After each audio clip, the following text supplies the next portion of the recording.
नमस्कार, आप सुन रहे हैं पिक मी मानवा। तो मानवा की शुरुआत होती है हमारे प्रोटैगनिस्ट ली नियान से, जो कि चलते चलते खुद से ही बातें कर रहा था। एक और रिजेक्शन, आजकल जॉब मिलना कितना मुश्किल हो गया है, मेरी लाइफ कब बेटर होगी। मैं हूँ ली नियान, एक बिल्कुल ऑर्डिनरी यूनिवर्सिटी ग्रेजुएट। आज मुझे पता नहीं कितनी बार रिजेक्ट किया गया है।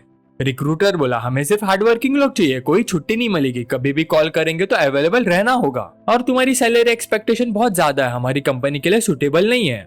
ग्रेजुएशन के बाद से लगातार फेलियर्स ही मिले, लेकिन मेरी एक बहुत ही खूबसूरत और केयरिंग गर्लफ्रेंड है। हम दोनों कॉलेज में मिले थे और जब भी मैं थक जाता हूँ वो हमेशा मुझे कंफर्ट करती है। ली नियान खुद से बोला बस अब इंटरव्यूज के बारे में सोचना बंद करो। ली नियान ने डिसाइड किया कि इंटरव्यूज की टेंशन छोड़कर फूड डिलीवरी करेगा। आज हमारी रिलेशनशिप की 3rd एनिवर्सरी है, मैं उसके लिए एक सरप्राइज प्रिपेयर करना चाहता हूँ। तभी पास में खड़ी एक कार जोर से हिलने लगी और अंदर से आवाजें आने लगी। लड़का बोला कार वाला ज्यादा स्ट्रॉन्ग है या तुम्हारा बॉयफ्रेंड। लड़की की आवाज आई तुम ही बहुत स्ट्रॉन्ग हो चाओ डैडी। ली नियान एकदम से रुक गया, ये तो बाईची की आवाज लग रही है। कार के अंदर एक कपल बैंग बैंग कर रहा था। लड़की हिचकिचाते हुए बोली मैं और नहीं सह सकती।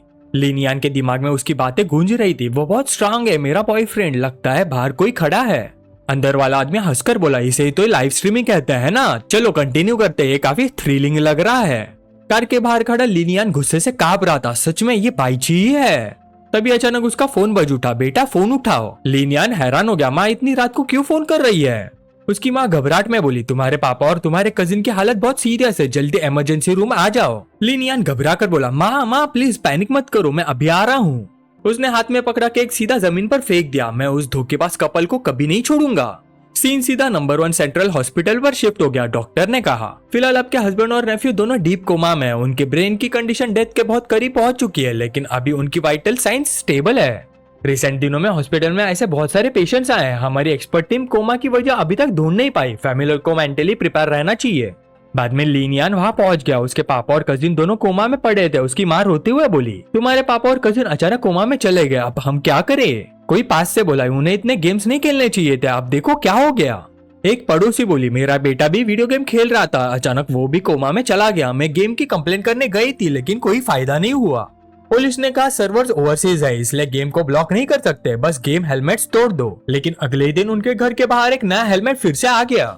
ली नियान को तुरंत वो गेम याद आ गया, ये सब उसी गेम की वजह से तो नहीं हुआ। गेम रिलीज होने के बाद उसके पापा को लगा था कि वो अनएम्प्लॉयड है, लेकिन अनएक्सपेक्टेडली ऑनलाइन गेम इतना पॉपुलर हो गया। पापा ने कहा था ग्लोरियस बैटल, मैं तुम्हारे कजिन के साथ इस गेम को एक्सप्लोर करूंगा, स्ट्रीमिंग चैनल भी शुरू करूंगा, अच्छा पैसा कमाऊंगा और शादी भी कर लूंगा। ये रोल प्लेइंग गेम कुछ ही टाइम पहले रिलीज हुआ था, बस पब्लिशर का वर्चुअल रियलिटी हेलमेट पहनो और सीधा गेम के अंदर एंटर हो जाओ। गेम इतना रियलिस्टिक था कि रिलीज होते ही गेमिंग वर्ल्ड में तहलका मचा दिया। पापा और कजिन इसी गेम की वजह से डीप कोमा में चले गए। आखिर इस गेम के अंदर कौन सा सीक्रेट छुपा हुआ है, मुझे खुद इसका जवाब ढूंढना होगा। थोड़ी देर सोचने के बाद उसने सीधा हेलमेट पहन लिया। सिस्टम नोटिफिकेशन आया, welcome to glories battle of supremacy. 5 घंटे बाद न्यूबी विलेज के बाहर माउंटाई पर उसका सामना एक फीमेल डीमन से हुआ जो मर्दों की लाशों को खा जाती थी। वो उसे आराम से मारना चाहता था। अच्छी बात यह थी कि न्यूबी पैकेज के अंदर AK-47 और ब्लैक डॉग ब्लड मिला था, चाहे किसी भी टाइप का मॉन्स्टर हो, ये काफी था। सिस्टम ने उसका कैरेक्टर दिखाया, नेम ली नियान, प्रोफेशन ऑर्डिनरी पर्सन, अभी तक क्लास चेंज नहीं हुई, लेवल 3। फीमेल कॉप्स डिवायरिंग डीमन के बारे में अफवाह थी कि वो उन औरतों के बदले की आत्मा से बनी डीमन बीस्ट है जिन्हें जिंदगी में छोड़ दिया गया था। ये सिर्फ न्यूबी विलेज के आसपास ही मिलते थे। इसे मारने पर रैंडमली 200 से 300 गोल्ड मिलता था और बहुत ही कम चांस पर स्पिरिट स्टोन्स भी ड्रॉप होते थे। गोल्ड देखकर ली नियान उतना एक्साइटेड नहीं हुआ, लेकिन जो स्पिरिट स्टोन अभी गिरा था उसे उसकी कल्टिवेशन सीधा 300 पॉइंट्स बढ़ चुकी थी। उसने तुरंत स्पिरिट स्टोन उठा लिया। गेम अभी भी उसे पूरी तरह समझ नहीं आया था, लेकिन फिलहाल उसका सबसे इंपॉर्टेंट काम था मॉन्स्टर्स को मारना और लेवल अप करना। पार्टी इग्नोर करके विलेज के बाहर रेयर मॉन्स्टर्स हंट करना, ये डिसीजन बिल्कुल सही था। तभी अचानक किसी ने उस पर अटैक कर दिया। कौन सा हरामी मॉन्क है जिसने मुझ पर छुपकर अटैक किया, ये न्यूबी विलेज का एरिया है। तभी अजनबी प्लेयर्स का एक ग्रुप सामने आया। एक प्लेयर बोला अभी लेवल 10 भी प्रॉपरली नहीं हुआ और विलेज के बाहर मॉन्स्टर मारने आ गया, सच में अपने आप को बहुत बड़ा समझता है। देखो इसके पास रेयर कल्टिवेशन स्पिरिट स्टोन्स भी गिर गए, सीधा लूट लेते हैं। नए प्लेयर्स को मारकर लेवल बढ़ाना मॉन्स्टर से लड़ने से काफी ज्यादा एफिशिएंट होता है। एक एक करके सब सामने आ गए। शील्ड पकड़ने वाले का निकनेम क्रेजी था। टोपे पहने हुए प्लेयर का nickname if you lose leak the candy था। लाल बालों वाला ग्लोरियस स्वॉर्ड और जो बिल्कुल बाईची जैसी दिख रही थी उसका निकनेम था लाइट ऑफ लव। सुनहरे बालों वाला player old bull head with golden hair. बाईची हंसकर बोली इसके घटिया इक्विपमेंट को देखो जरा। सुनहरे बाल वाला आदमी किसी सुपर हीरो की तरह लग रहा था। वो हल्का सा मुस्कुराया और बोला, इसका सर मुझे सही टाइम पर लेना ही होगा, तभी तुम लोगों को पता चलेगा कि हर साल लाखों खर्च करने वाले ग्रैंड मास्टर्स की असली ताकत क्या होती है। इतना कहकर ली नियान ने तुरंत बॉम्ब फेंक दिया। तुम इतनी आसानी से नहीं बचोगे, बुली कर रहे थे। सिस्टम ने दिखाया कि ये नए प्लेयर्स के लिए स्टिंग बॉम्ब प्रॉप था। इससे इतना गंदा धुआं निकलता था कि मॉन्स्टर्स के डिफेंस कम होती जाती थी और प्लेयर्स की विजन पूरी तरह ब्लॉक हो जाती थी। बदबू इतनी भयानक थी जैसे किसी ने गंदगी खा ली हो। ली नियान ने बिना सोचे 36 स्टार जेम यूज किया। सबसे बेस्ट स्ट्रेटेजी, भाग जाओ। ली नियान ने जमीन पर पड़े सारे गोल्ड जल्दी से उठाया और दौड़ लगा दी। खुशकिस्मती से उसने पहले ही प्लानिंग करके नए प्लेयर्स के सारे सपोर्ट आइटम्स खरीद लिए थे, वरना आज वो इन सबके हाथों पूरी तरह घेर लिया जाता। वो घटिया धोखेबाज कपल, लगता है मैं ज्यादा दूर नहीं भाग पाऊंगा। तभी एक गोली सीधा उसकी छाती को चीर गई। उसकी एचपी सीधा गिर गई, एचपी 4 आउट ऑफ 500। बाईची जोर से हंस पड़ी, सुपर, चाव ने मेरे लिए एक बहुत बड़ा सेप्टर खरीद दिया है। ली नियान सीधा जमीन पर गिर गया। तुम दोनों कमीने, एक दिन इसका हिसाब जरूर चुकाऊंगा। सुपर धीरे धीरे उसके पास है, अब भाग के दिखा। आज अगर तू इस यंग मास्टर के हाथ से नहीं मरा तो मेरा नाम भी नहीं। सिर्फ तेरी गर्लफ्रेंड ही नहीं छीनी मैंने, तेरा इक्विपमेंट भी लूटूंगा। अब चुपचाप मर जा, तेरा गोल्ड और कल्टीवेशन स्पिरिट स्टोन सब हमारे हैं। सबने मिलकर ली नियान को पूरी तरह हरा दिया, फिर उसे वही छोड़कर चले गए। ली नियान बिल्कुल हिले बिना जमीन पर पड़ा रहा। क्या ये सच में गेम है? इतना दर्द क्यों हो रहा है? सब कुछ बिल्कुल रियल लग रहा है। ली नियान की नजर धीरे धीरे धुंधली पड़ने लगी। मेरा दिल इतना भारी क्यों लग रहा है? मुझे कुछ साफ दिख भी नहीं रहा। क्या सच में मैं मर गया? तभी अचानक किसकी आवाज सुनाई दी, मास्टर जाग जाइए। मास्टर, आखिर आप जाग गए। ली नियान ने धीरे से आंखें खोली। उसके सामने दो बेहद खूबसूरत लड़कियां खड़ी थी। मास्टर, वापस आने पर स्वागत है। मास्टर, बहुत सालों बाद आपसे मुलाकात हुई है, हमें आपकी बहुत याद आती थी। ली नियान पूरी तरह कंफ्यूज हो गया। मैं तो नोवाइस विलेज में रिवाइव होने वाला था, ये कौन सी रिवाइव पॉइंट है और ये दो खूबसूरत लड़कियां कौन है? तभी तीसरी खूबसूरत लड़की बीच में बोल पड़ी, मास्टर क्या आप मुझे याद करते हैं? मैं सूडाजी हूँ, इस बार आपके साथ नहाने का मौका आखिर पा ही गई। बैंगनी बालों वाली सुंदरी बोली, मास्टर पिछले जन्म में आप सिर्फ दाजी को ही प्यार करते थे, इस जन्म में मुझे भी खुश होने का मौका दीजिए, मैं पूरा दिल से आपकी सेवा करूंगी। तीसरी सुंदरी भी झुककर बोली, मास्टर का पुनर्जन्म हम सब के लिए बहुत बड़ा शुभ अवसर है, कृपया अपनी दासी को आपकी सेवा करने का मौका दीजिए। ली नियान ने सामने रखे आईने में देखा और एकदम से घबरा गया। ये कैसा अजीब लग रहा है, तुम तीनों कौन हो और मैं ऐसा क्यों दिख रहा हूँ? तीनों सुंदरियां तुरंत घुटनों के बल बैठ गई। मास्टर कृपया शांत हो जाइए, ये शुआनशुआन टूम है, हम शुआनशुआन टूम की 3 डीमंस है, हमें आपकी रक्षा करने के आदेश दिया गया है। जब आप पहले जन्म में थे तभी भविष्यवाणी हो चुकी थी कि 1000 साल बाद आप दोबारा जन्म लेंगे। अब वो 1000 साल पूरे हो चुके हैं, इसलिए हम यहाँ कब से आपका इंतजार कर रही हैं। ली नियान तुरंत सब समझ गया। धत, मुझे इस गेम ने फंसा दिया। किसी बग या गलती की वजह से मेरा रिवर्स हो गया और मैं नया किंग बन गया। अगर सच में ऐसा है तो क्या इसका मतलब है कि मेरे पास 3000 खूबसूरत लड़कियों का हारम होगा? एक खूबसूरत लड़की ने सिर झुका और धीरे से बोली, मास्टर ये दासी अपनी ड्यूटी ठीक से निभा नहीं पाई, कृपया मुझे कठोर सजा दीजिए। ली नियान हल्का सा मुस्कुराया। उसने मन ही मन सोचा, अगर गेम ने मुझे किंग बना दिया है तो ये सब किंग्स हारम्स के एनसीपीज ही होंगे। अगर ये मेरी थोड़ी मदद कर दे तो इसमें कुछ गलत नहीं। सूडाजी मुस्कुरा कर बोली, मास्टर आप अभी अभी पुनर्जन्म लेकर आए हैं, आप जरूर बहुत थक गए होंगे, क्यों ना पहले हम सब मिलकर स्नान करें। सीन सीधा बाथिंग एरिया में शिफ्ट हो गया। दरवाजा खोलते ही सामने एक खूबसूरत हॉट स्प्रिंग था, हर तरफ खिले हुए पीच ब्लॉसम नजर आ रहे थे। दाजी मुस्कुरा कर बोले, हम कब से आपका इंतजार कर रहे थे। जिल के हाइमी और हरे बालों वाली सुंदरी पहले से कपड़े उतार चुकी थी, फूलों के लिए तैयार। सूडाजी का चेहरा हल्का सा लाल हो गया। मास्टर आखिर आप आ ही गए, मैं और इंतजार नहीं कर सकती। फिर उसका नहाने का तौलिया गिर गया, जिससे मैंडेरिंग डक की नाक से खून बहने लगा। इस स्प्रिंग की रोशनी कितनी सुंदर है, पीच ब्लॉसम के फूल कोई भी तोड़ सकता है। ली नियान ने अचानक महसूस किया, एक मिनट, इस हॉट स्प्रिंग से हल्की सी वाइन की खुशबू आ रही है। ये गेम सिर्फ टच ही नहीं, स्मेल भी बिल्कुल असली जैसी महसूस करवाता है। सूडाजी उसके पास आई और बोली, मास्टर को पहले वाइन बात लेना बहुत पसंद था, आप कहते थे कि इससे थकान भी दूर हो जाती है और कल्टीवेशन भी बहुत तेजी से बढ़ती है। ली नियान ने सोचा, तो वाइन बात से कल्टीवेशन भी बढ़ती है, लगता है मुझे भी इस कल्टीवेशन का एक्सपीरियंस लेना चाहिए। सूडाजी उसकी मजबूत बॉडी को देखकर मुस्कुरा दी, वाह ये शानदार ताकत, हमारे मास्टर वाकई वापस आ गए हैं, ये मेरी जिंदगी का सबसे बड़ा सम्मान है। बाकी दोनों सुंदरियां भी उसके पास आ गई, सब मास्टर के साथ कल्टीवेशन करना चाहती थी। पर्पल बालों वाली बोली, डियर किंग, शीमे भी आपके साथ कल्टीवेट करना चाहती है। ग्रीन बालों वाली बोली, किंग होने के नाते आपको अपना फेवर समान रूप से बांटना चाहिए। ली नियान बोला, अगर बात ऐसी है तो मेरे प्यारे कॉन्सर्ट सब एक साथ आ जाओ। ली नियान ने मनी मन सोचा, ये तीनों तो कमाल की है, हर एक की अपनी अलग अलग खूबसूरती है, काश ये पल थोड़ा और लंबा चल सके। नहीं, मैं अब और होल्ड नहीं कर सकता, मैं आ रहा हूँ। फिर वो तेजी से आगे बढ़ा। तीनों सुंदरियों के मुंह से आए निकलने लगी और उनके चेहरे पर संतुष्टि साफ दिख रही थी। तभी सिस्टम की आवाज गूंज उठी, कॉन्ग्रेचुलेशन, आपने hidden profession human emperor unlock कर लिया है। कॉन्ग्रेचुलेशन, आपने कल्टीवेशन की secret technique death sling forest का बिगिनर लेवल सफलता से सीख लिया है। 69 घंटे की कल्टीवेशन के बाद आपकी कल्टीवेशन स्पीड अब दुगुनी हो जाएगी। कॉन्ग्रेचुलेशन, आपने कल्टीवेशन की secret technique explosive heavenly artifact का बिगिनर लेवल मास्टर कर लिया है। इसे यूज करने के लिए काउंटडाउन की जरूरत नहीं पड़ती, आप तुरंत मैजिक आर्टिफैक्ट एक्टिवेट कर सकते हैं, लेकिन 3 बार यूज करने के बाद मैजिक आर्टिफैक्ट डैमेज हो जाएगा। एक पूरी रात मजे और आराम में गुजर गई। इस दौरान ली नियान ने ना सिर्फ एक हिडन प्रोफेशन अनलॉक किया बल्कि नए स्किल्स भी सीख लिए। लेकिन उसने मन ही मन सोचा, ये फीलिंग बहुत ही रियल है, थोड़ी सी थकान भी महसूस हो रही है। तभी हरे बालों वाली सुंदरी घबरा कर बोली, मास्टर बहुत बड़ी प्रॉब्लम हो गई। शनबाओ अपने आदमियों को लेकर शुआन टूम तक आ गया है। वो कह रहा है कि उसे शुआन पैलेस में मेरी बहन के साथ जरूरी बात करनी है। लीनिया ने मन ही मन सोचा, शनबाओ ये तो वही डाविस्ट है जिसने इंस्टीट्यूट ऑफ गॉड्स के दौरान मुझे रोकने की कोशिश की थी। पर्पल वाले वाली सुंदरी बोली, मास्टर शनबाओ बिल्कुल भी अच्छा इंसान नहीं है। वो सिर्फ इमोर्टल रैम का गद्दार ही नहीं बल्कि डीमन सेक्ट के साथ भी मिला हुआ है। अगर उसे पता चल गया कि आप यहाँ हैं तो पता नहीं वो क्या कर बैठेगा।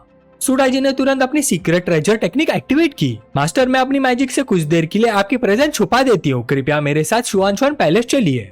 उसने अपनी जादुई टेक्निक से लीनियान को पूरी तरह छुपा दिया। उसकी यह मैजिक वाकई कमाल की थी, सिर्फ बॉडी ही नहीं उसकी पूरी ऑरा भी गायब हो गई। हरे बालों वाली सुंदरी जल्दी से बोली, दीदी हमें जल्दी शुआन पैलेस पहुंचना होगा वरना शनबाओ को शक हो जाएगा। सीन सीधा शुआन पैलेस में शिफ्ट हो गया। शनबाओ मुस्कुरा कर बोला, काफी टाइम हो गया, बहुत दिनों बाद मुलाकात हुई। सुडाजी ने बिना देर किया उस पर हमला कर दिया। शनबाओ, तूने पहले भी ग्रेट किंग के साथ धोखा किया था, ये ग्रेट किंग का सिंहासन है, अपनी औकात में रहे। महल के गार्ड्स तुरंत बीच में आ गए। उन्होंने गुस्से से कहा, एक छोटी सी फॉक्स डीमन की हिम्मत कैसी हुई डीमन रैम के नए किंग पर हाथ उठाने की।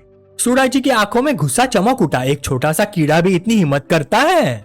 अगले पल उसने आसानी से एक गार्ड को गिरा दिया। दूसरा गार्ड जल्दी से बीच बचाव करने लगा। रुकिए डाविस मास्टर, अब गेम के ऑपरेशन को कंट्रोल करते हैं। अगर ह्यूमैनिटी की एसेंस हासिल करनी है तो डाविस मास्टर की बात माननी होगी। लीनियान मनी मन सोचने लगा, ये गेम ऑपरेशन और इतनी अजीब बात है, ये किसी नॉर्मल एनपीसी की डायलॉग बिल्कुल नहीं लगती। सुडाजी ने थोड़ा पीछे होते हुए कहा, ठीक है जो कहना है जल्दी बोलो। डाविस मास्टर शन धीरे से बोला, 1000 साल बीत चुके हैं, एम्परर जाओ की सोल कब की बिखर चुकी है। मुझे उम्मीद नहीं थी कि तुम अब भी उसके लिए इतनी वफादार होगी। उसने मनी मन सोचा, ये फॉक्स डीमन 1000 साल से यहाँ बंद होने के बाद भी अपनी कल्टीवेशन में जरा भी कमजोर नहीं हुई। मुझे इसे हर हाल में अपनी तरफ खींचना होगा। तब सिस्टम ने पुरानी कहानी बताना शुरू की। जब युआन टियानजू ने इंस्टीट्यूट ऑफ गॉड्स को दोबारा शुरू करने का फैसला किया तब उन्होंने और जियांग जिया ने मिलकर ग्लोरियस कॉन्क्वेस्ट नाम का गेम बनाया। टेलीपोर्टेशन हेलमेट्स के जरिए इंसान कल्टीवेशन वर्ल्ड में एंटर करने लगे। वहाँ से टैलेंटेड लोगों को चुनकर इमोर्टल रैम तक पहुँचाया जाना था। इंसान गेम के अंदर रीइंकार्नेट होते और अपनी जिंदगी वही कंटिन्यू करते। ये खबर सुनते ही बहुत से इमोर्टल्स ने अपने डिसेंडेंट्स के सपनों में जाकर उन्हें मैसेज दिया। उन्होंने कहा कि फैमिली के सबसे टैलेंटेड बच्चों को चुनो और इस कल्टीवेशन गेम में खूब पैसा इन्वेस्ट करो। गेम में बहुत सारे पॉपुलर गेम्स के एलिमेंट यूज किए गए थे। हर चीज इतनी रियलिस्टिक की रिलीज होते ही लाखों प्लेयर्स इसमें आ गए। जियांग जिया के ओरिजिनल गेम मैकेनिज्म के हिसाब से अगर कोई प्लेयर गेम के अंदर मर भी जाता तो जब तक उसकी एसेंस बाकी रहती वो रिजरेक्शन पॉइंट से बिना किसी नुकसान से दोबारा जिंदा हो जाता। लेकिन शेनबाओ ने टोंगटिया सेक्ट मास्टर से मिलकर जियांग जिया को सील कर दिया। उसके बाद गेम का पूरा मैकेनिज्म बदल दिया गया। उसने गेम के मिनिएचर वर्ल्ड और डीमन रेल्म के बीच एक सीक्रेट पैसेज खोल दिया। डीमन रेल्म के डीमंस गेम के एनपीसी बनकर अंदर घुस आए और चुपके चुपके इंसानों के एसेंस चुरा कर खाने लगे। जब किसी इंसान की एसेंस डीमन के कंट्रोल में चली जाती तो रियल वर्ल्ड में उसका शरीर सीधा कोमा में चला जाता। गेम का पहला मैप 9 माउंटेन्स और 8 सीज के आयरन माउंटेन पर बेस्ड था। हायर लेवल एरिया को कंट्रोल करने के लिए और भी खतरनाक माउंटेन्स यूज किए गए। शेनबाओ ने माइसन के 7 मॉन्स्टर, ट्रेजर डाविस्ट, गोल्डन स्पिरिट, होली मदर और कई ताकतवर एक्सपर्ट्स को गेम के मिनिएचर वर्ल्ड की सिक्योरिटी के लिए लगा दिया। फिलहाल 80% प्लेयर्स अभी भी पहले मैप आयरन माउंटेन पर ही फंसे हुए हैं। सिर्फ 20% प्लेयर्स ही second map elephant's nose mountain तक पहुंच पाए। लेकिन वहां भी उन सब पर अटैक हुआ। बहुत से प्लेयर्स डंजन में कैद कर दिए गए और उनकी एसेंस धीरे धीरे चूस ली जा रही है। शेनबाओ जोर से हंस पड़ा, जियान जिया तुम्हारे ट्रैप्स की वजह से सील हो चुका है। युआन टियानबाओ भैया अभी सेक्लूडेड कल्टीवेशन में है और कम से कम 1000 साल तक बाहर नहीं आएगा। ये वक्त हमारे लिए काफी है। हम पूरी इंसानियत को मिनिएचर वर्ल्ड में खींचकर उनकी एसेंस हासिल कर लेंगे। इसी एसेंस की मदद से हम और भी ताकतवर बनेंगे। बैरियर तोड़ना सिर्फ वक्त की बात है। तब टोंगशियान सेक्ट मास्टर का तीनों रैम्स को एक करने का सपना भी पूरा हो जाएगा। जेड पेंडेंट के अंदर छुपा हुआ लिनियान ये सब सुनकर सन रह गया। तो ये गेम नहीं है, ये युआन टियानजू और जियांग जिया द्वारा बनाया गया गोल्ड फैंक्शन डुओर का एक असली मिनिएचर वर्ल्ड है। शेनबाओ ने जियांग जिया को सील करके गेम का कंट्रोल ही छीन लिया। इसका मतलब गेम के एनपीसीज असल में डीमंस और इमोर्टल्स है और मैं भी रीइंकार्नेटेड किंग हूँ, इमोर्टल क्लैन का डिसेंडेंट। हम लोग पागलों की तरह गेम में पैसा टॉपअप करते रहे, इसलिए पापा कोमा से नहीं उठ पा रहे। जरूर उनका सामना डीमन रैम के डीमन से हुआ होगा।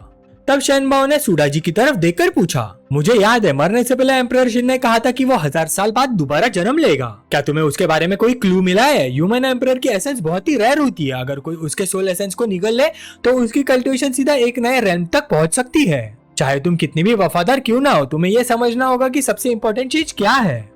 सुडाजी ने शेनबाओ से कहा, शुआनशान टूम में रिसेंट टाइम से कुछ भी अलग नहीं हुआ। अगर ग्रेट किंग का पुनर्जन्म भी होगा तो उन्हें अपनी पिछली जिंदगी की यादें नहीं होंगी, इसलिए वो यहाँ कभी नहीं आएंगे। शेनबाओ मुस्कुराकर बोला, शुआनशान टूम की 3 डीमन एसेंस तुम लोग 1000 साल से इंपीरियल म्यूजियम में कैद हो। जब तुम रीइंकार्नेटेड ह्यूमन एम्परर को ढूंढने में हमारी मदद कर दोगी तब टियानशान सेक्ट के हेवनली मास्टर तुम्हारी आजादी का इंतजाम कर देंगे। मुझे अब मैप की बाकी एरियाज भी पेट्रोल करना है, यहाँ और वक्त बर्बाद नहीं कर सकता। गार्ड्स तुरंत झुक गए। जी मास्टर। शेनबाओ के जाते लीनियान जेट पेंडेंट के अंदर से बाहर आ गया। उसने गहरी सांस लेकर कहा, हम शेनबाओ और मेशान के 7 मॉन्स्टर को और ज्यादा देर तक गेम कंट्रोल नहीं करने दे सकते, वरना सिर्फ लाखों प्लेयर्स की जान ही नहीं जाएगी बल्कि डीमन रैन भी हमारी दुनिया में आ जाएगा। मुझे ह्यूमन एम्परर की पावर से जल्दी कल्टिवेशन करनी होगी, पापा को बचाना है, जियान जिया को ढूंढना है और शेनबाओ की साजिश रोकनी है। ये सुनते ही तीनों डीमन एसेंस तुरंत घुटनों पर बैठ गई। मास्टर से दोबारा मिलना हमारे लिए बहुत बड़ा सौभाग्य है। सुडाजी ने कसम खाकर कहा, हम अपनी जान देकर भी मास्टर की रक्षा करेंगे, हम अपनी पूरी जिंदगी मास्टर को समर्पित करते हैं। फिर सुडाजी ने एक सुंदर सा बॉक्स निकाला। मास्टर, ये गोल्डन इंपीरियर जेड सील आपके वंशज की विरासत है, सिर्फ ह्यूमन एम्परर की ब्लड लाइन वाला ही इसे खोल सकता है। लीनियन ने बॉक्स हाथ में लेकर ध्यान से कहा, ये किंग की विरासत है, लेकिन इसे खोला कैसे जाता है? सुडाजी बोली, मास्टर बस अपने मन में कहिए, मैं ह्यूमन एम्परर हूँ, इंपीरियर जेड सील खुल जाएगा। लीनियन ने आंखें बंद की और बोला, मैं ह्यूमन एम्परर हूँ, इंपीरियर जेड खुल जा। अगले ही पल सिस्टम की आवाज गूंज उठी, कांग्रेचुलेशंस प्लेयर, आपने rare item imperial jade seal of king जाओ अनलॉक कर लिया है। यह आइटम शाही पहचान और अधिकार का प्रतीक है। यह आइटम सोल बाउंडेड है, प्लेयर मर भी जाए तो भी यह कभी ड्रॉप नहीं होगा। लेवल 20 पर प्लेयर इंपीरियर जेड सील को दोबारा एक्टिवेट कर सकता है। सील खुलते लीनियन के हाथ में एक पुरानी जंग लगी तलवार आ गई। वो हैरान होकर बोला, बस इतना ही? ये तो पूरी तरह जंग लगी हुई है। सुडाजी मुस्कुरा कर बोली, इसके पैटर्न देखकर लगता है ये वही ड्रैगन फिनिक्स स्वॉर्ड है जो पहले ग्रेट किंग इस्तेमाल करते थे। इसकी स्वॉर्ड एनर्जी इतनी तेज थी कि अकेली लाखों की सेना को मिटा सकती थी, लेकिन इसे एक्टिवेट करने के लिए बहुत सारे रेयर मटेरियल चाहिए। बाद में मैं उन सब की लिस्ट दे दूंगी। लीनिया ने तलवार देकर सिर हिला दिया, लगता है फिलहाल ये किसी काम की नहीं है। मेरी AK-47 ही ज्यादा यूजफुल है। जब तक मेरी बफ्स एक्टिवेट है मुझे जल्दी से मॉन्स्टर्स मारकर लेवल अप करना होगा। सुडाजी ने उसे जोर से गले लगा लिया। मास्टर, क्या आप सच में शुआनशुआन तुम छोड़कर जा रहे हैं? इतने सालों बाद आपसे मिलना हुआ है, मैं आपसे दूर नहीं रहना चाहती। लीनियान ने प्यार से उसके सिर पर हाथ फेरा। लीनियान मुस्कुरा कर बोला, मैं वक्त वक्त पर वापस आता रहूंगा, तुम सबसे मिलूंगा, साथ में कल्टिवेशन भी करेंगे और नए कल्टिवेशन टेक्निक्स भी सीखेंगे। सुडाजी ने हल्का सा मुस्कुरा कर कहा, जब तक मैं ग्रेट किंग की सेवा करती हूँ मेरे लिए वही सबसे बड़ी खुशी है। मैं भी मेहनत से कल्टिवेशन करूंगी। जिस दिन शुआनशुआन टूम की बंदिशें टूटेंगी मैं मास्टर की और भी मदद कर पाऊंगी। लेकिन जब लीनियान टेलीपोर्ट करने लगा सिस्टम ने एरर दिखाया, टेलीपोर्टेशन फेल्ड। न्यूबी विलेज के अंदर टेलीपोर्टेशन अवेलेबल है, लेकिन यहाँ से बाहर टेलीपोर्ट नहीं किया जा सकता। सुडाजी ने समझाया, शुआनशुआन टूम न्यूबी विलेज से बहुत दूर है, इसलिए नॉर्मल टेलीपोर्ट काम नहीं करता। लीनियान परेशान होकर बोला, क्या मतलब? क्या मैं अब हमेशा यही फंसा रहूंगा? फिर मॉन्स्टर्स मारकर लेवल अप कैसे करूंगा? हरे बालों वाली सुंदरी झट से बोली, मास्टर चिंता मत कीजिए, आपके इंपीरियल जेड सील में टेलीपोर्टेशन का फंक्शन है। बस मन में जेड सील टेलीपोर्ट बोल दीजिए, आप तुरंत डेस्टिनेशन पर पहुंच जाएंगे। लीनिया ने जेड सील निकाला। अच्छा तो फिर मैं चलता हूँ। और फिर अगले ही पल उसका शरीर धीरे धीरे गायब होने लगा। तीनों डीमन एसेंस घुटनों पर बैठकर बोली, मास्टर हम आपके वापस आने का इंतजार करेंगे। सीन दोबारा न्यूबी विलेज में शिफ्ट हो गया। पहाड़ की चोटी पास ही नजर आ रही थी। लीनिया ने राहत भरी सांस ली। आखिरकार मैं न्यूबी विलेज वापस आ गया। अब जल्दी से मॉन्स्टर्स मारकर लेवल अप करता हूँ। तभी अचानक एक बड़ा सा ग्रुप तेज रफ्तार से उसकी तरफ दौड़ता हुआ आया। क्या वाइल्ड बॉस रिस्पॉन हो गया है? कुत्ते की तरह रास्ते में मत खड़े रहो। लीनियान साइड हो जाओ। लीनियान समझ ही नहीं पाएगी क्या हो रहा है। तभी एक बेहद खूबसूरत लड़की तेज रफ्तार से उसकी तरफ दौड़ी। सब लोग तुरंत उसके लिए रास्ते से हट गए। वो सीधा उछलकर लीनियान के सिर के ऊपर से निकल गई और दूसरे प्लेयर्स को पैरों से यूज करके आगे बढ़ गई।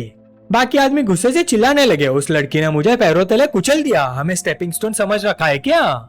लीनिया ने उसे देखकर सोचा, इस लड़की की ऑब्जर्वेशन काफी अच्छी है, फिगर भी काफी इंप्रेसिव है और उसके पास विंग थंडर विंग्स भी है। ये तो प्रॉप पुल का बहुत ही रेयर एक्सेलरेशन आइटम है। तब तक वाइल्ड बॉस भी अटैक करने ही वाला था। सीन जंगल के अंदर शिफ्ट हो गया। सिस्टम ने डिस्प्ले किया level 14 rare allied boss ginseng seedling. ये एक स्पिरिचुअल रूट टाइप मॉन्स्टर था। कहते हैं इस पर 3000 साल में फूल और फल लगते हैं और अगले 3000 साल बाद जाकर ये पूरी तरह पकते हैं। कल्टीवेशन बढ़ाने के लिए बहुत ही रेयर मेडिसिनल ट्रेजर माना जाता था। बॉस ने आसानी से पूरे ग्रुप को वाइन से बांध दिया। बेले लगातार सब पर हमला कर रही थी, कोई भी खुद को छुड़ा नहीं पा रहा था। लीनियान एक बड़े पत्थर के पीछे छुपकर देखने लगा। लगता है यही वाइल्ड बॉस है। देखते हैं इससे कौन कौन से रेयर मटेरियल्स ड्रॉप होते हैं। थोड़ी देर पहले वाली खूबसूरत लड़की भी बैटल में कूद पड़ी। ये बेले बहुत परेशान कर रही है, मैं इन्हें काट देती हूँ। भले ही मेरा लेवल एज डीमन से 2 लेवल कम है, लेकिन इसे हैंडल कर सकती हूँ। लीनियान मुस्कुरा दिया। इस लड़की की स्वॉर्ड्समैनशिप काफी अच्छी है। तभी अचानक एक अजीब सी बेल जमीन के नीचे से निकली।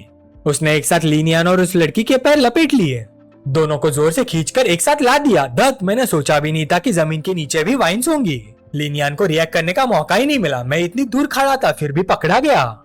लीनियान ने खुद को संभालने की कोशिश की। लड़की भी वाइन से छूटने की कोशिश करते हुए बोली, ऐसे मत हिलो, अब मुझे और बर्दाश्त नहीं हो रहा। लड़की ने अचानक कुछ महसूस किया और हैरानी से बोली, ये कौन सा हथियार है जिसे तुमने छुपा रखा और जो मेरे पेट से दबा हुआ है? उसने गलती से उसके पेट के पास हाथ लगा दिया। लीनियान तुरंत घबरा कर बोला, नहीं नहीं, तुम इतनी हिल रही हो इसलिए मुझे भी अजीब लग रहा है। तभी उनके आसपास कई जिनसन फ्रूट्स लटकने लगे। लीनियान की आंखें फैल गई। 1 मिनट, ये जिनसन फ्रूट है? मुझे लग रहा है ये किसी भी पल फटने वाले हैं। तभी वो जिनसन फ्रूट सच में फट गए। लीनियान जोर से चिल्लाए, जल्दी अपना मैजिक ट्रेजर देखो, हमारे पास ज्यादा टाइम नहीं है, दूसरा एक्सप्लोजन भी आने वाला है। खूबसूरत लड़की बोली, मेरे पास phoenix feather magic treasure necklace है, शायद ये हमें बचा सकता है, लेकिन अभी हम इसे मैजिक से एक्टिवेट नहीं कर सकते। लीनियान उसके करीब आ गया। लगता है इसमें कोई तरीका है, वैसे इसकी खुशबू काफी अच्छी है। लड़की गुस्से से बोली, दूसरा एक्सप्लोजन आने वाला और तुम्हें अभी भी ये सब सूझ रहा है? अरे तुमने ही तो कहा था ना कि मैजिक आर्टिफैक्ट एक्टिवेट करना है, तो जल्दी एक्टिवेट करो। लीनियान ने उसे याद दिलाया, हिलना मत। लड़की हैरान रह गई, तुम इतने पास आने की हिम्मत भी करते हो? लीनियान ने तुरंत हेवनली फिनिक्स स्पिरिट एक्टिवेट कर दिया। लड़की एकदम सन रह गई। मेरा मैजिक आर्टिफैक्ट तो एक्टिवेट होने में टाइम लेता है, ये इतनी जल्दी कैसे एक्टिवेट हो गया? फिनिक्स स्पिरिट ने आसानी से म्यूटेटेड बाओशन को हरा दिया। आसपास के प्लेयर हैरानी से चिल्लाने लगे, एक ही मूव में मर गया, कितनी जबरदस्त पावर है। एक और आदमी बोला, मैं उस लड़की को जानता हूँ, वो शुआनफन ग्रुप के हायरेस है। एक और प्लेयर चिल्लाया, मेरा हस्बैंड को भी ऐसी मैजिक आर्टिफैक्ट चाहिए। तभी किसी ने जोर से चिल्लाया, उधर देखो, म्यूटेटेड बाओशन दोबारा रिस्पॉन हो गया और इस बार और भी म्यूटेटेड हो चुका है। खूबसूरत लड़की घबरा गई, अब तो प्रॉब्लम हो गई, मैजिक आर्टिफैक्ट का कूलडाउन आधा घंटा है, अब क्या करे? लीनियान शांत होकर बोला, कोई बात नहीं, मुझे दे दो। ये सुनते ही सब लोग जोर जोर से हंसने लगे। सबने सुना, ये कह रहा है उसे ही दे दो, जैसे सब कुछ बहुत आसान हो, कोई क्लास भी चेंज नहीं हुई और बातें देखो। किसी ने कहा, मिस फैंग, हमें यकीन है आपके पास और भी मैजिक ट्रेजर्स होंगे। ब्यूटीफुल लेडी, जल्दी हटिए वरना मर जाओगी। मिस फैंग ने सिर हिला दिया, मेरे ज्यादातर मैजिक ट्रेजर सिटी बैंक के सेफ डिपॉजिट में रखे हैं, अगर कुछ नहीं हुआ तो भगवान ही बेस्ट ऑप्शन है। लीनियान मुस्कुराया, फिनिक्स स्पिरिट जा, फायर से इस म्यूटेटेड जिनसेंग को जिंदा ही जला दे। सब लोग एकदम शॉक में आ गए। मैजिक ट्रेजर फिर से एक्टिवेट हो गया क्या? अभी तो इसका कूलडाउन होना चाहिए था, या फिर मिस फैंग ने पहले मैजिक आर्टिफैक्ट यूज ही नहीं किया था। अगले ही पल माहौल बिल्कुल शांत हो गया। सबकी आंखें खुली की खुली रह गई। म्यूटेटेड जिनसन पूरी तरह कोयल की तरह काला पड़ चुका था। सब लोग जोर जोर से चीयर करने लगे। 2 अटैक्स में ही म्यूटेटेड जिनसन मर गया। सिस्टम नोटिफिकेशन आया, कांग्रेचुलेशन प्लेयर, आपने म्यूटेटेड जिनसन को हरा दिया। आपको 5 जिनसन फ्रूट्स मिले, 5 पर्पल गोल्ड क्रिस्टल प्राप्त हुए, level up to level 12 mutated star jump प्राप्त हुआ, 15,000 एक्सपीरियंस पॉइंट रिवॉर्ड मिले। खूबसूरत लड़की उसकी तरफ देखकर सोचने लगी, ये कितना पावरफुल है, लगातार 3 बार मैजिक आर्टिफैक्ट एक्टिवेट कर दिया। दूर झाड़ियों में छुपा चाव ये सब देख रहा था। वो धीरे से उठकर बोला, इस गरीब लड़के की किस्मत तो देखो, इतने सारे ट्रेजर्स मिल गए, मौका मिले तो सब लूट लूंगा। कुछ लड़कियां उसकी तरफ देखकर धीरे से बोली, ये लड़का कितना हैंडसम है, बहुत ही अट्रैक्टिव लग रहा है। लेकिन कुछ लोग उल्टा उस पर इल्जाम लगाने लगे, इसकी कंप्लेंट करनी चाहिए, इसके पास जरूर कोई हिडन आर्टिफैक्ट है जो इंस्टेंटली मैजिक ट्रेजर एक्टिवेट कर देता है। खूबसूरत लड़की ने भी हाँ में हाँ मिलाया, हाँ इसके पास जरूर कोई सीक्रेट है। लीनिया ने अपनी उंगली में पहनी रिंग की तरफ देखा। हेवनली आर्टिफैक्ट कोडेक्स, ये मैजिक आर्टिफैक्ट को 3 बार इंस्टेंटली एक्टिवेट कर सकता है, लेकिन अब ये गायब हो गया। उसने अफसोस से कहा, अरे यार ये तो 30 लाख के बराबर था, सिटी में एक घर आ जाता। तभी अचानक लड़कियों का एक झुंड उसकी तरफ दौड़ पड़ा। ग्रेट हीरो, थैंक यू हमें बचाने के लिए, क्या हम तुम्हें एक किस दे सकते हैं? मिस फैंग ने मनी मन सोचा, बिल्कुल, शायद किसके बहाने इसका सीक्रेट पता चल जाए, ये मना भी नहीं करेगा। ये सोचकर वो सीधा लीनियान की तरफ बढ़ी। लीनियान घबराकर पीछे हट गया। वो जल्दी से बोला, फिनिक्स बेल टूट चुका है। लेकिन मिस फैंग ने उसकी बात नहीं सुनी। वो खूबसूरत लड़की लीनियान को किस करने पर अड़ी रही। लीनियान ने मनी मन सोचा, यह हो क्या रहा है? मिस फैंग अपनी जीभ से लिन यान के मुंह को टोटलती रही और उसका राज खोजने की कोशिश करती रही। बाकी लोग परेशान होकर बोले, अरे 10 मिनट हो गए, हमारी गॉडेस बस भी कीजिए। काफी देर बाद भी उसे कुछ नहीं मिला। वो हैरानी से बोली, अजीब बात है, इतना ढूंढना फिर भी कुछ नहीं मिला। लिन यान जोर जोर से सांस लेने लगा, बस अब और नहीं, मेरी सांस रुक जाएगी। मिस फैंग हंस पड़ी, तो क्या हुआ अगर फिनिक्स बेल टूट गई? उसकी कीमत सिर्फ 30 लाख ही तो है। तुमने मेरी जान बचाई, मेरा इक्विपमेंट भी टूट गया, चलो बावहाव ऑक्शन हाउस चलते हैं। लिन यान हैरान हो गया, बावहाव ऑक्शन हाउस? वहाँ तो हर आइटम की कीमत 10 लाख से ऊपर होती है। मिस फैंग ने उसका हाथ पकड़ा, इसे मेरी तरफ से थैंक यू समझना, चलो घर चलते हैं, कपड़े भी बदलने हैं। मिस फैंग ने मन ही मन सोचा, मेरी पहली किस भी गई और मुझे कुछ समझ भी नहीं आया, ये नुकसान मैं ऐसे नहीं छोड़ूंगी, मैं बाद में फिर से इसकी अच्छी तरह से तलाशी लूंगी। उसने अपने होठ चाटे, ये आदमी, मुझे यकीन है ये मेरे काबू में होगा, इस आदमी का सीक्रेट मुझे जरूर मिलेगा। सीन शाम का हो गया। मिस फैंग ने लिन यान को अपने घर बुलाया, अंदर आओ। लिन यान अंदर जाते हैरान रह गया, ये विला कम से कम हजारों स्क्वायर मीटर्स का होगा, प्योर वीआईपी लेवल का घर है। वो अंदर चलते हुए इधर उधर देखने लगा। गेम के अंदर करेंसी और रियल मनी का रेशो 1:1 था। इस विला की कीमत ही कई मिलियंस होंगी। फिर सीन बेडरूम में शिफ्ट हुआ। लिन यान खुशी से बेड पर उछलकर बैठ गया, वाह इतना अमीर घर, अब समझ आया कि पापा क्यों कहते थे कि गेम से भी पैसा कमाया जा सकता है। मिस फैंग ने थककर स्ट्रेच किया, आज की फाइट बहुत इंटेंस थी, मुझे बहुत चिपचिपा सा फील हो रहा है, मैं जाकर नहाकर आती हूँ, तुम तब तक बेड पर बैठकर आराम करो। लिन यान बाहर खड़ा हैरानी से सोचने लगा, एक मिनट, हम तो सिर्फ कपड़े बदलने आए थे, ये नहाने तक बात कैसे पहुंच गई? क्या ये सच में मेरा एहसान चुकाना चाहती है? मिस फैंग ने एक छोटी सी पोशन की बोतल निकाली, उसने ये वीआईपी एरिया से पहले ही खरीद ली थी, ये हिप्नोटिक इंसेंस है। उसने मन ही मन सोचा, थोड़ी देर में यह पावर बेहोश हो जाएगा, फिर मैं आराम से इसका सीक्रेट ढूंढूंगी। उसके बाद मिस फैंग बाथरूम से बाहर निकली। फ्लावर पवेलियन अभी कुछ देर बाद खुलेगा, तब तक थोड़ा रेस्ट कर लेते हैं। उसे देखते लीनिया के चेहरे पर लशफुल भाव आ गए। मिस फैंग ने पूछा, मेरे लेग्स कैसे लगे? लीनिया मजाक में बोला, टू हॉट। मिस फैंग ने मुस्कुराकर पूछा, क्या तुम थोड़ा चखना नहीं चाहोगे? लीनिया तुरंत नीचे झुका और उसके पैर चाटने लगा, मैं अभी इसे चख रहा हूँ। उसने मिस फैंग को नीचे धकेलते हुए कहा, मैं अब और खुद को रोक नहीं सकता। मिस फैंग ने घबराते हुए मनी मन सोचा, यह अभी तक बेहोश क्यों नहीं हुआ? मिस फैंग को अचानक कल की बात याद आ गई। उसने दुकानदार से पूछा था, दुकान में ऐसी कोई चीज है जो किसी को भी बेहोश कर दे ताकि वो होश में ना रहे? शॉपकीपर हंसकर बोला, सिर्फ बेहोश करना, उससे क्या होगा, मेरे पास इससे भी ज्यादा पावरफुल स्पेशल पोशन है। मिस फैंग ने बिना सोचे कहा, ठीक है मुझे वही दे दीजिए। अब उसे समझ आ गया, अरे उस बुड्ढे ने मुझे बेहोश करने की दवा नहीं बल्कि लव पोशन दे दिया था। लीनिया ने मिस फैंग के होठों को चूमा और फिर दोनों ने एक साथ एक जोशीली और यादगार रात बिताई। अगले पल लीनियान ने जंगली घोड़े की तरह एंट्री ली और सीधे खूंखार अटैक करना शुरू कर दिया। मिस फैंग बेचारे एक अबला नारी थी, इस खूंखार अटैक से बच नहीं पाई, बस उनकी आंखें खुली की खुली रह गई। अटैक की तेजी और प्रेशर से मिस फैंग का कंट्रोल नहीं रहा और इस अटैक के सामने हार मान ली। सीन अगले दिन पर शिफ्ट हो गया। मिस फैंग गुस्से से बोली, मैं तुम्हारे सीक्रेट निकालना चाहती थी लेकिन उल्टा मैं ही फंस गई और पूरी रात चैन से सो भी नहीं पाई। लीनियान शर्माते हुए सिर खुजाने लगा, सॉरी मुझे नहीं पता मैंने कैसे। मिस फैंग उसकी तरफ घूरते हुए बोले, सिर्फ सॉरी बोलने से सब ठीक हो जाएगा, आज से तुम ऑफिशियली मेरे और फैंग फैमिली के ऑफिशियल सन इन लॉ हो। फिर उसने एक किताब निकाली, वैसे भी अब तुम मेरे आदमी हो, अगर मुझे पता चला कि तुम किसी और लड़की के पीछे गए तो अच्छा नहीं होगा। लीनियान कुछ कहना चाहता था लेकिन मिस फैंग ने उसकी बात काट दी, बहुत देर हो गई, मैं नए कपड़े बदलकर बावहाव की ऑक्शन में जाऊंगी। तभी अचानक मिस फैंग का पैर फिसल गया। लीनियांग तुरंत उसके पास भागा, क्या हुआ, तुम ठीक हो? मिस फैंग ने गुस्से में जवाब दिया, सब तुम्हारी वजह से हुआ, तुम्हारी ही सब गलती है। लीनियान ने फिर से माफी मांगी, सॉरी। मिस फैंग ने उसकी तरफ एक ब्लैक कार्ड फेंक दिया, बस अब निकल जाओ, ये कार्ड ले जाओ, इसकी लिमिट 100 मिलियन है। अंदर ही अंदर वो जोर से चिल्लाए, ये तो लेजेंडरी ब्लैक कार्ड है, 100 मिलियन की लिमिट। मिस फैंग वाकई बहुत अमीर है, rich woman. Miss Fang bed पर लेटकर आराम करने चली गई, मुझे थोड़ा रेस्ट करना है, जो खरीदना है खरीद लो। लीनियान वहाँ से निकल गया। उसने मन ही मन सोचा, मुझे किसी पर डिपेंड रहना पसंद नहीं, लेकिन पापा को बचाने के लिए फिलहाल मुझे ये सब सहना ही पड़ेगा। मिस फैंग भी चुपचाप सोचने लगी, वैसे कल रात ये लड़का मुझे काफी पसंद आया, इसकी बॉडी भी काफी स्ट्रॉन्ग है, थोड़ी और ट्रेनिंग मिले तो फैंग फैमिली के लिए अच्छा असिस्टेंट बन सकता है। सीन आयन माउंटेन ब्रांच पर शिफ्ट हो गया। सिस्टम डिस्प्ले, बावहाव पवेलियन, ग्लोरी वर्ल्ड का number 1 trading guild, entry fee 1 million. लीनियान अंदर जाते जाते मन ही मन सोचने लगा, इसकी एंट्री फी ही 1 मिलियन है, ये सच में बड़े स्पेंडर्स की दुनिया है। तभी लीनियान की नजर दो लोगों पर पड़ी, बाइची और चाओ भी वही मौजूद थे। दोनों ने उसे देखकर मुस्कुराने लगे। बाइची ने मजाक उड़ाते हुए कहा, अरे देखो ये तो वही जिंदा कछुआ आ गया। अगर आपको वीडियो पसंद आई तो लाइक और शेयर जरूर करना और सब्सक्राइब करो पिकमी को, ताकि आपको मिलती रहे डेली मानवा की कहानियां हिंदी में। अगला पार्ट और भी इंटरेस्टिंग होगा, तो मिलते हैं नेक्स्ट वीडियो में।